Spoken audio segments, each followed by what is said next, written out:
Welcome to the University of Minnesota Becker County Master Gardener's Rambling Rose. My name is Linda Perrine and I'm here today in my corn patch, and I'm going to show you a couple tips on how to know when to pick corn and when it's ready. Before you pick your corn, you want to make sure that it's in the milk stage. Now there's two stages. There's the milk stage and then there's the liquid stage. And milk stage means, well, I'll just show you. When you take your thumbnail and push in, you'll see it's kind of a white milky kind of a look. And when you look at, you can, by looking at the cob also, you can see some people like to eat their corn very tender and some like it like really ripe. And then you can also see that too, but here it's the milk stage. So you can just push your finger and you just see, and it's soft, be easy to bite off or cut off. And the best time to harvest your corn is in early morning. And what you want to do is grasp the ear firmly, and then you just pull like that. So there. And another way of telling when your corn is ready is the silks on the top are starting to turn brown. And that is, you can kind of feel, it just kind of feels like a scouring pad or something. But that's kind of the way to do it. Also, you have critters, there's bugs that get in there sometimes that they know when it's ripe. I have cats on my farm, they like the corn, so that helps me too decide when I know it's time to, for my corn. I plant different day corn, so we can eat sweet corn a lot longer. So there's like 65, there's 62 days, 65, 70, 72, so you plant them, or you can plant the same kind of corn and just plant it maybe every 2 weeks. Then you get your corn at different stages too. And I want to show you what my corn that's not ready yet looks like in the water stage. The other stage of corn, and this is corn that's not ready yet, as you can see, it's just starting to turn brown, the silks on the top, but it's not real crunchy. Still quite green, and when you look at the kernel, of course, it's just really white. And if I push it, it's just watery. There would be no flavor there yet at all. And so anyway, that's my later corn. So that's how I kind of planted according to, so know when I'm harvesting it, maybe the first 3 rows are this kind, and the next 3 are this kind. And so like if you're going for freezing and things, you need to know which ones are going to be ready and which you're going to have your biggest amount. Some people claim that you should have your water boiling in the house and then get your corn in as soon as you get it picked.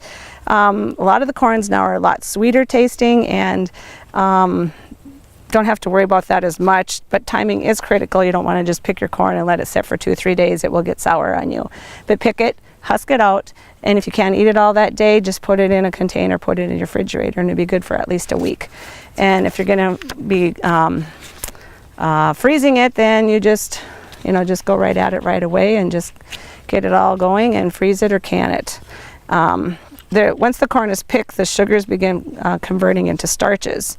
So, like I said, it's best to store your fresh picked corn in a refrigerator, and you can freeze it, cut it off and freeze it, or you can freeze it on the cob. And now on to our next vegetable. Here we are in the watermelon patch. There's a couple different varieties of watermelon here. This is a Carolina Cross, and I believe this is a Sugar Baby. And they're getting close to ripe. It is late August, and probably by Labor Day we should be having watermelon.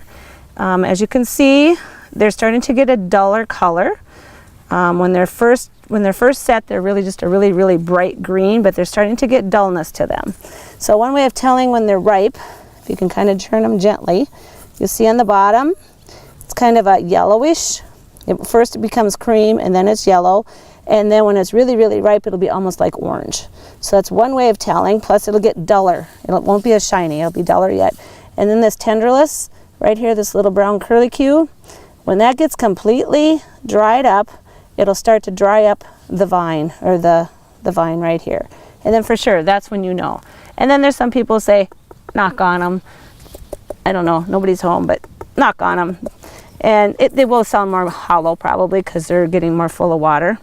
But that's a couple ways of telling when watermelon. If you pick watermelon early, they will not ripen. So you want to make sure that they are ripe before you pick them.